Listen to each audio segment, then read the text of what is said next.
इस दृष्टांत को अनुभव श्याम संग्रह से लिया गया है। एक कुष्ठी व्यक्ति कोढ़ से ग्रसित कि जब जीव आत्मा निकलकर मृत्यु के पश्चात जब धर्मराज के यहाँ पहुंची, तब धर्मराज ने चित्रगुप्त, जो लेखा जोखा का हिसाब रखने वाला है, उससे कहा कि इस जीव आत्मा का हिसाब किताब देखो, इसने मनुष्य शरीर को पाकर कुछ पुण्य धन कमाया है या खाली हाथ चलाया।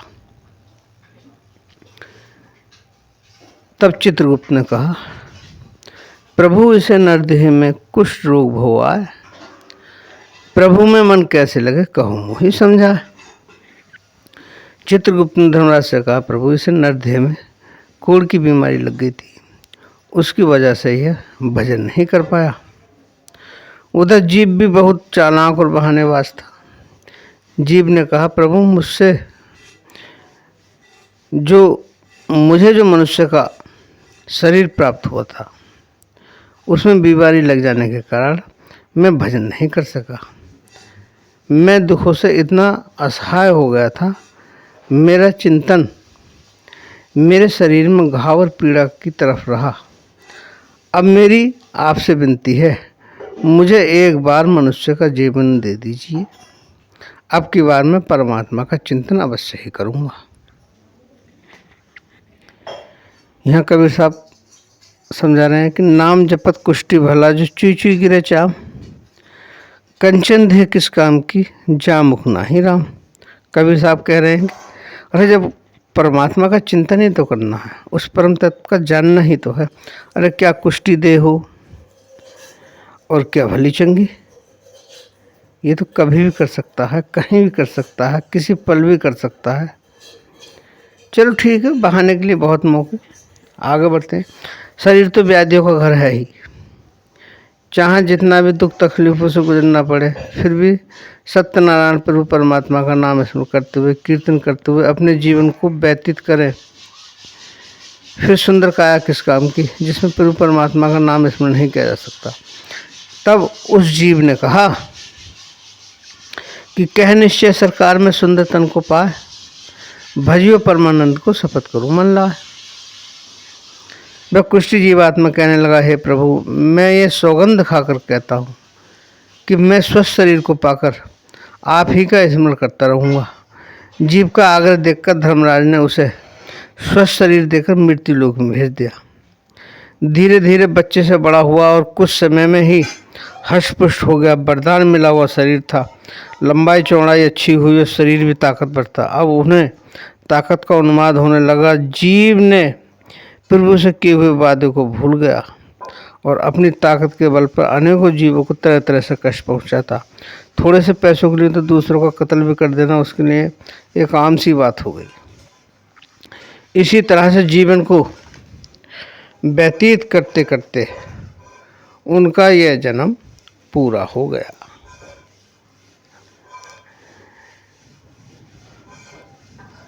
आगे बढ़ने से पहले एक भजन लेते चलें।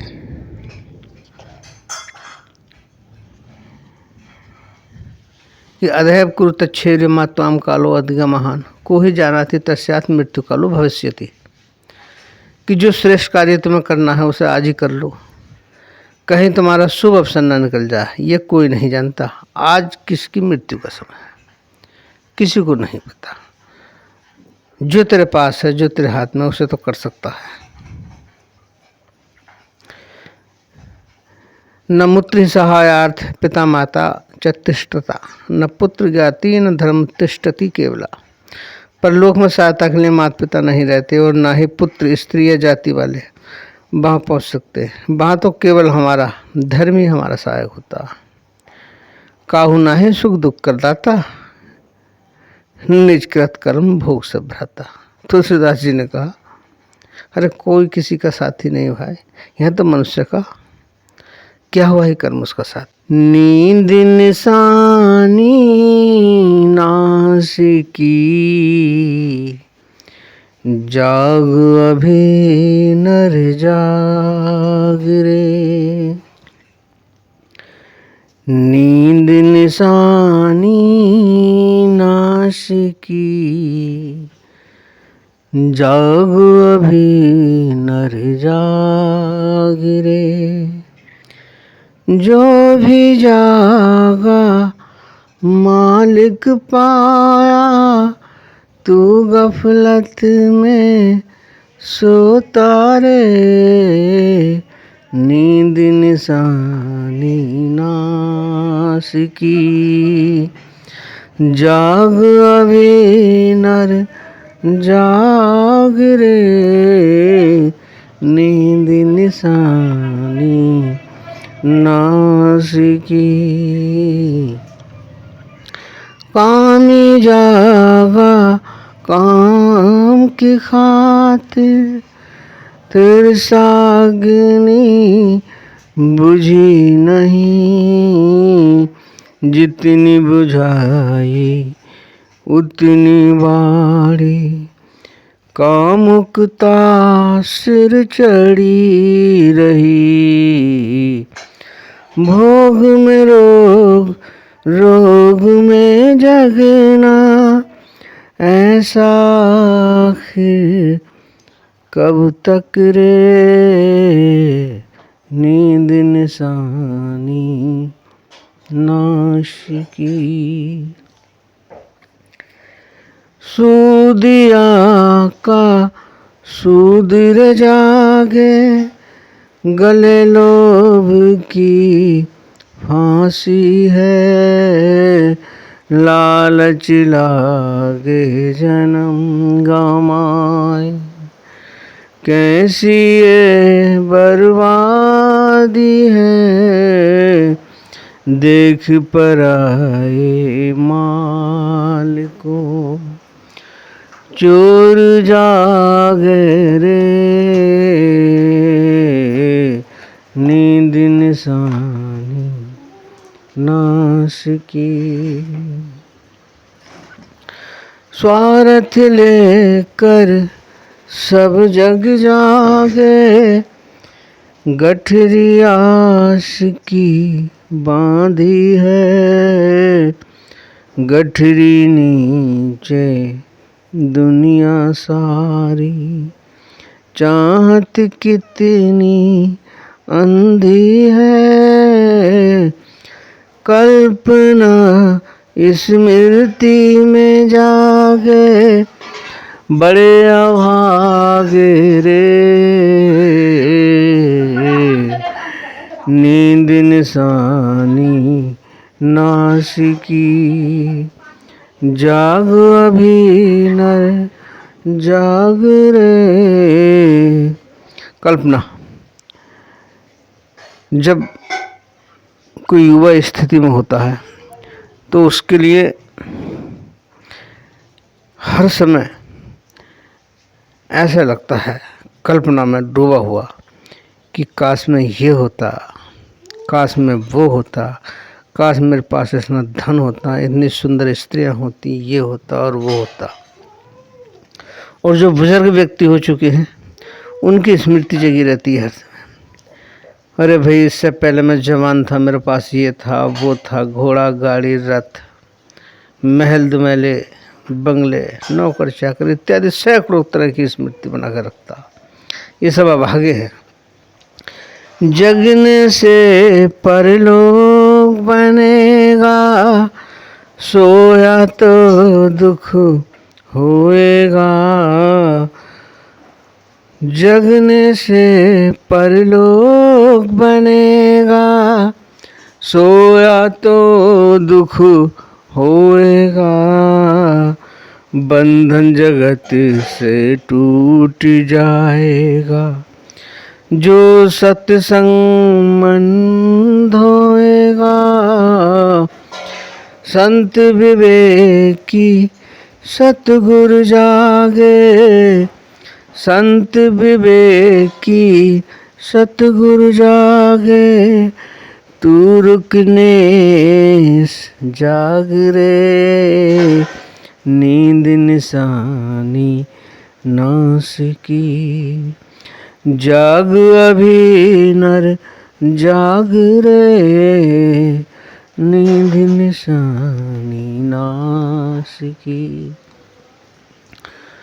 सुवर्णा पुष्पितां पृथ्वी बिचविन्ति नरास्त्रिया सुरक्ष कृत विदस्य यश जानाति सेवितुम।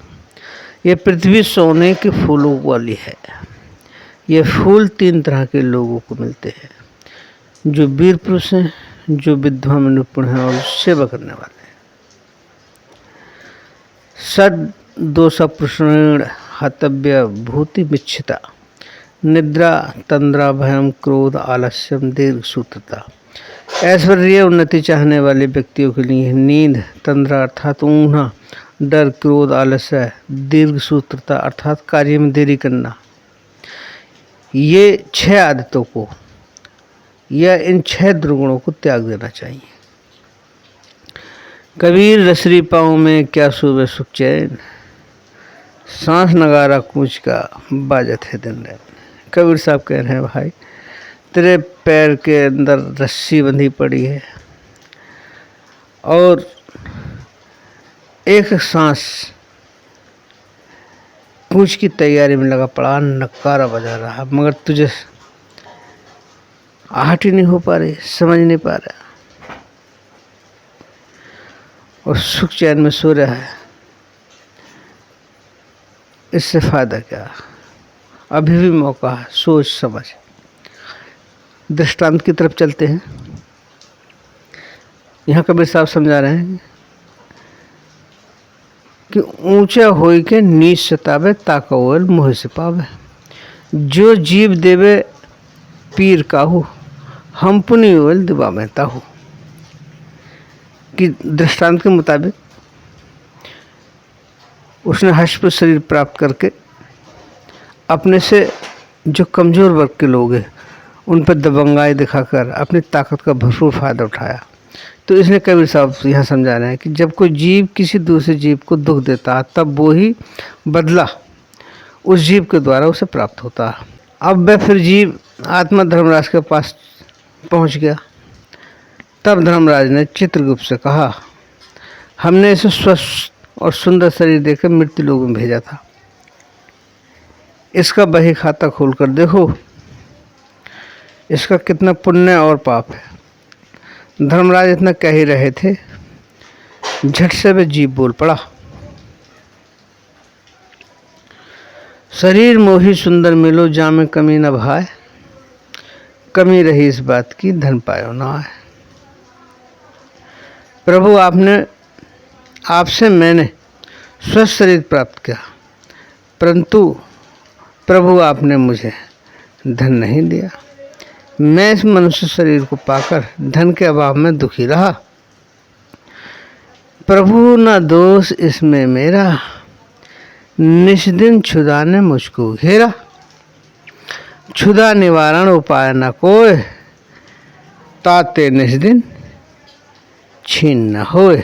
कि प्रभु भूख रोज लगती थी, अब खाने पीने का कोई जुगाड़ और है नहीं, तब जिस पे जो देखा उसी को छीन ले।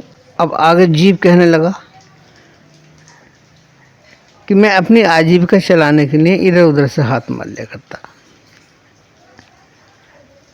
अब प्रभु इसमें मेरा दोष नहीं है, आपसे प्रार्थना है, नर्तन पाए जो हों धनवाना, तो मैं सुमरूंगा भगवाना। अर्जी मेरी सुन ही लीजिए, एक बार जीवन दे दीजिए। उसने धर्मराज से कहा कि प्रभु मेरी अर्जी को स्वीकार करो, एक बार और मनुष्य का जीवन दे दो मुझे।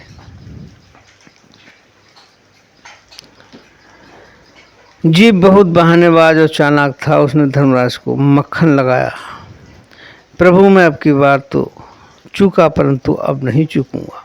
बस एक बार धर्मराज ने विचार किया, इसे शरीर तो दिया परंतु धन नहीं दिया, चलो इसे एक बार और जीवन दे देते हैं। अब की बार धर्मराज ने उन्हें मृत्यु लोक में एक धनी व्यक्ति के यहाँ जीवन दे दिया। धीरे धीरे से वह जवान हो गया। धनी व्यक्तियों के यहाँ जो नाज नखरे होते हैं वह सब उसमें ही प्रवेश कर गए।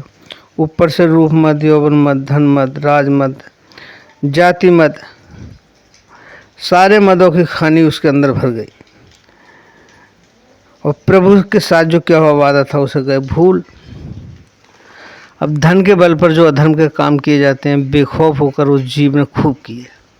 उधर जवानी का जोश, इस जोश के कारण वैश्यालयों में जाना, शराब और मांस का सेवन करना, दीन दुखियों पर दबंगाई करना, इसी तरह से उसने अपना जीवन व्यतीत करते हुए और वो खाली हाथ फिर से धर्मराज के यहाँ पहुँच गए। यहाँ कबीर साहब ने इन धनी वर्ग के लोगों के विषय में जो एक शब्द है, इनका पद इतना सुंदर रचना है कि जो कुछ लोग ऐसे हैं संसार में जो थोड़ा सा धन पाकर या थोड़ा सा अभिजात बल, धन बल के आधार पर उसे अपनी ताकत बनाकर जो लोगों पर दबंगाई करते हैं, जिनकी पीड़ा आज भी कहीं ना कहीं देखने को अक्सर मिलती रहती है, कितनी बड़ी गलतियाँ करते हैं, ऐसे लोगों के लिए कबीर साहब का कितना सुंदर भजन है। और उसे सुनते हुए चले। कहो न गर्वस थोरी बात, मंदसनाज टका चार गान, ऐठो ऐठो जा, कहो न गर्वस थोरी बात। कबीर साहब कह रहे हैं कि हे मनुष्य, जब तुझ पर थोड़ा सा अनाज है, थोड़ा सा धन है, इनको पाकर के तू गर्व से फूला नहीं समाता, अनेकों तरह की बातें करता फिरता है। बहु प्रताप गाँव सो पाए, 2 लाख टका बरा, दिवस 4 की करो साहिबी, जैसे बन हर पाक, कहो नर गर्वस थोरी बात। लगभग आज से 650 वर्ष पूर्व की बात है जब कबीर साहब यहाँ थे। वैसे तो आज भी हर घर में मौजूद हैं, क्योंकि उनका एक एक शब्द यहाँ आप कहीं ना कहीं किसी न किसी रूप में सुनते ही रहते हो। और ऐसा कोई क्षेत्र नहीं जहाँ कबीर साहब ने ना बोला हो, ना समझाया हो, और समझ समझ का फेर है कि उन्होंने कहा कि तेरे पास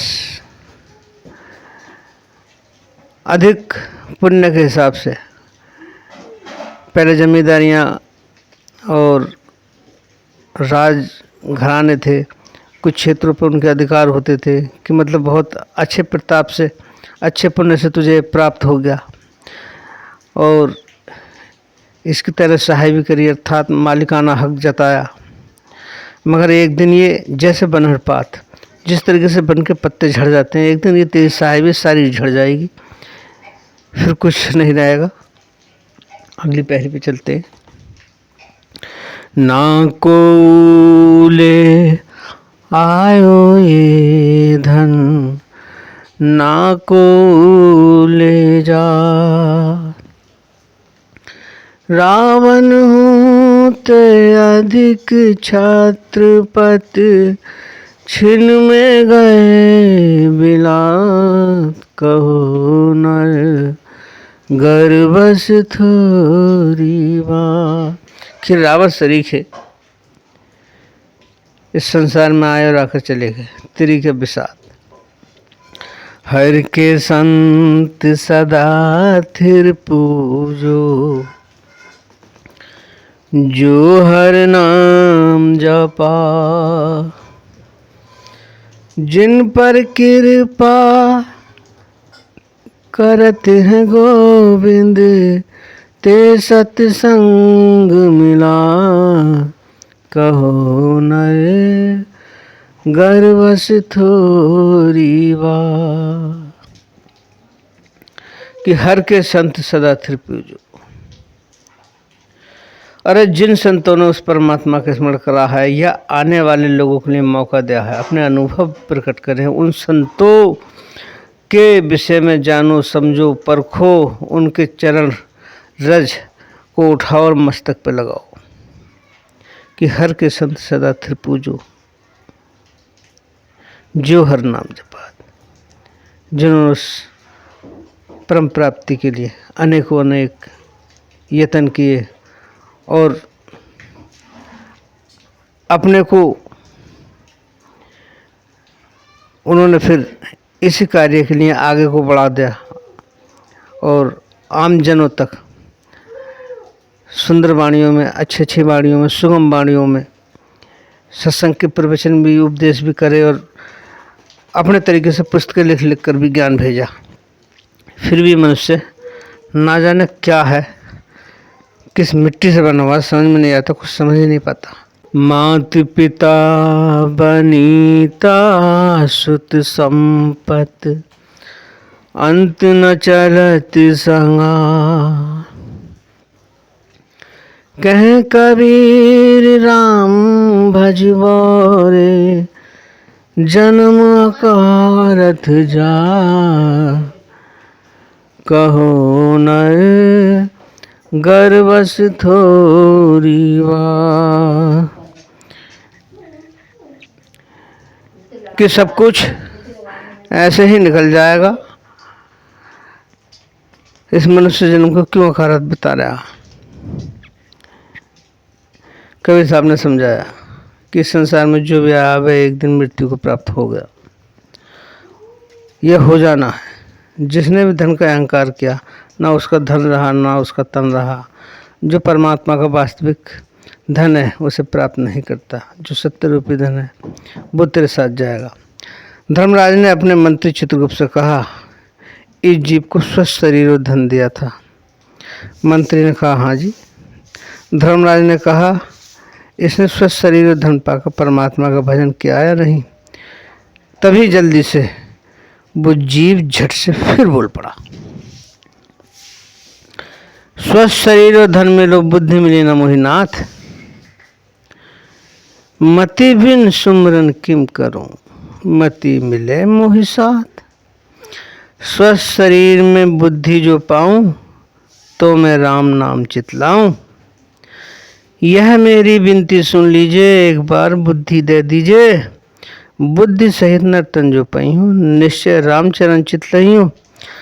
सर्व गुणों से युक्त नर्तन पाऊं जो, तो निश्चय सुमरन करूं, अब की भूल न हो। अब की बार तो उसने बहुत कर्री डिमांड रख दी कि प्रभु पहले क्या जीवन दिया, पहले जीवन दिया तो उसमें धन नहीं दिया, अगला जीवन दे दिया तो धन दे दिया, फिर बुद्धि नहीं दी। प्रभु इस बार तो मुझे बुद्धि भी दो, धन भी दो, सर्वगुण युक्त शरीर दो, हष्ट पुष्ट दो, सारी चीजें दो। बहुत कर्री डिमांड रख दी। जीव बहुत बहानेबाज था। जीव ने बड़ी विनम्रता के साथ विनय की। जीव की आग्रह देखकर धर्मराज ने एक श्रीमान जी के यहाँ जन्म दे दिया। अब तो जीव धीरे धीरे से हष्टपुष्ट हो गया और पढ़ लिख कर कुशाग्र बुद्धि वाला हो करके उसने एक जल्दी से ही नौकरी भी करने लगा। और अब उनकी बुद्धि में नई नई तर्कें उठती। अब अपनी बुद्धि के सामने अपनी बात मनवाने के लिए किसी की बात को नहीं माने, सबको झूठा साबित कर दें और अपनी बुद्धि से नई नई तर्कें उठाया करें और अपने तर्क को सिद्ध करना, पुष्ट पेषण है। अब क्या था, अपनी मर्जी से सब कुछ चल रहा। अब जहाँ पर वो नौकरी चाकरी कर रहे थे वहाँ उन्होंने अपने पद के साथ में दुरुपयोग करा। एक एक रुपए की नौकरी के जो रिश्वत बनने वाली थी उनकी, वो रिश्वत नहीं छोड़ी उन्होंने। 1 रुपये की हो, 2 रुपये की हो, 1000 की हो, 10,000 की हो, जितने की मिली, गरीब देखा ना, अमीर देखा ना, छोटा देखा ना, बड़ा देखा, सबसे लूटम ला। और आज भी यही हो रहा। वैसे कि बुद्धि के बल पर यह मनुष्य बहुत ही अधिक पाप करता है। जिस मनुष्य में जितनी ज़्यादा बुद्धि होती है वह उतना ही अधिक अन्य मनुष्यों का शोषण करता है। बुद्धि मनुष्यों को भटकाती बहुत है, ये भी याद रखना। हर गलत कार्य में बुद्धि बहुत जल्दी लग जाती है, ये भी याद रखना। यदि बुद्धि से विचार किया जाए, सत्य और असत्य का निर्णय लिया जाए, तब वह विवेक उत्पन्न होगा और मनुष्य विवेकशील हो जाने पर अपने वास्तविक स्वरूप को जान लेगा और कभी किसी के साथ में धोखा नहीं करेगा। तो यहाँ अब इस जीव ने बुद्धि के बल पे अनेकों अनेक पाप किए। यहाँ कबीर साहब समझा रहे हैं कि जागृत प्रेम न प्रीति रस पुरी रस नहीं नाम, ते नर पशु संसार में उपस गए वे काम। मानुष जन्म नर पाई के चूके अब की घात, जाए परे भव चक्र में सहे घनेरी लात। आज कहे मैं कल भजूंगा, कल कहे फिर काल, आज कल के करते और से जाते चाल। काल करे सो आज कर, सभी साथ तेरे साथ, काल काल तू क्या करे काल काल के हाथ। कल करे सो आज कर, आज करे सो अब, पल में पल्ले होएगी बहुरी करेगा कब। कि मनुष्य अच्छाई से मुंह मोड़ता हुआ चला गया, बुराई की तरफ को चलता गया, परमात्मा का कोई भजन चिंतन नहीं। यहाँ नानक साहब ने कहा कि लक्ष्य 84 भरम दया दुर्लभ दे पायो, नानक नाम संभाल तू सो दिन नेरो आयो। मीराबाई भी कह रही है कि नहीं ऐसो जन्म बारंबार, क्या जानू कुछ पुण्य प्रकटते मानुष अवतार।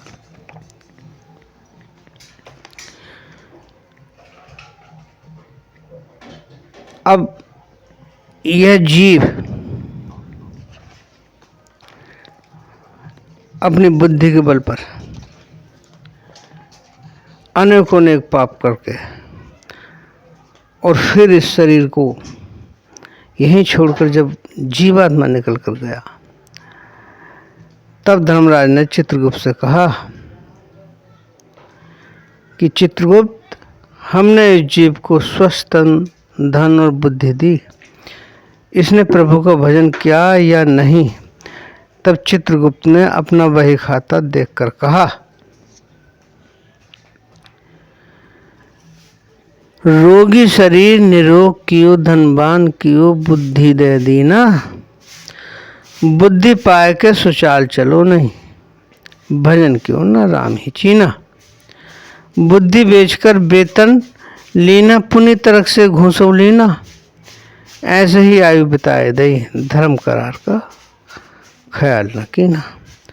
अब जीव के पास कोई बहाना या जवाब नहीं था। अपने सिर को झुकाए चुपचाप खड़ा रहा। चित्रगुप्त की इस बात को सुनकर उस सभा के सभी लोग हंस पड़े। जीव की इतनी बड़ी भूल को देखकर धर्मराज नौकरन से तुरंत कहा समझाए, इसको लो पकड़ भी डालो नरक में जाए। तभी दूत लेकर चले मालिक आज्ञा पाए, अति कठोर जो नरक था तामे डारो जाए। अब जीव हा कर रोवन लगा, निज करनी पछता है। जीव बुरी तरह से रोने लगा। अब उसके पास नरक भोगने के सिवा कोई दूसरा रास्ता भी नहीं बचा और विचार करके वह जीव कहने लगा, आहा जन्म गतम च नरकथम, न यजनम न भजनम च कृतमहरे, न गुरु पाद सरोरु चिंतनम प्रतिदिनम जट्रस्य विपोषणम। मेरा जन्म यूं ही बीत गया, ना मैं गुरु के चरणों में रहकर ही सेवा कर सका और ना ही मैंने हरि भजन किया और ना ही मैंने मुक्ति के लिए कोई यत्न नहीं किया। मैं कितना अभागा हूँ। जो शरीर मुझे परमात्मा की भक्ति और प्राप्ति के लिए मिला था, उस शरीर को मैंने खान पान विषय भोगों में व्यतीत कर दिया। नानक साहब कह रहे हैं कि जागो रे जिन जागना, अब जागन की बार, फिर क्या जागे नानका जब सोवे पाँव फंसा। समय रहते हुए जिसने परमात्मा की प्राप्ति का साधन नहीं बनाया, उसका जीवन व्यर्थ ही चला जाता। इसी मनुष्य देह में रहकर ही परम तत्व की प्राप्ति की जा सकती है। जब मृत्यु को प्राप्त हो जाओगे तब जागोगे। कबीर साहब कह रहे हैं कि जागत में शोभन करे शोभन में लौलाए, सूरज डोल लागी रहे तार टूट नहीं जा। कबीर साहब समझा रहे हैं कि जिसने जागृत अवस्था में काम क्रोध मद लोभ मोह मात्सर्य विकारों को शब्द स्पर्श रूप रस गंध इन विषयों से जिसने मुख मोड़ लिया, वह इन भोग पदार्थों से जागृत अवस्था में सोया हुआ है और इसी सुषुप्ति में उस परम तत्व में लीन रहता है। कबीर साहब ने फिर समझाया कि ज्यों त्रिया नेह रहे सुरत रहे प्या माही, ऐसे जग में जन रहे कभी बिछड़े नहीं। जिस तरह से कोई स्त्री अपने परिवार में रहकर, पिहर में रहकर, मायके में रहकर रहती है और उसका ध्यान अपने पति की तरफ ही रहता है, ठीक उसी तरीके से यह जीव इस संसार में रहकर अपने परमात्मा के साथ प्रीति बनाए रखे। कि नारी कहावे पीप की रहे और संग सोए, जार मीत हृदय बसा खसम खुशी क्यों हो। हम सब परमात्मा के ही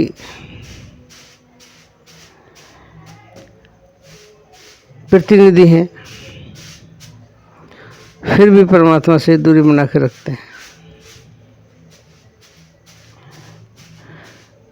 जैसे कोई स्त्री अपने पति के रहते हुए किसी अन्य पुरुष से प्रेम आलाप करती है, तब उसका पति उससे खुश नहीं रहता, बल्कि उसे डांटता है और उसकी सुख सुविधाओं में कमी कर देता है।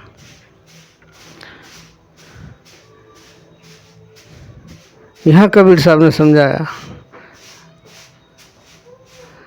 कि आछे दिन पाछे गए, किया न हरि से हेत, अब पछतावा क्या करे जब चिड़िया चुग लियो खेत।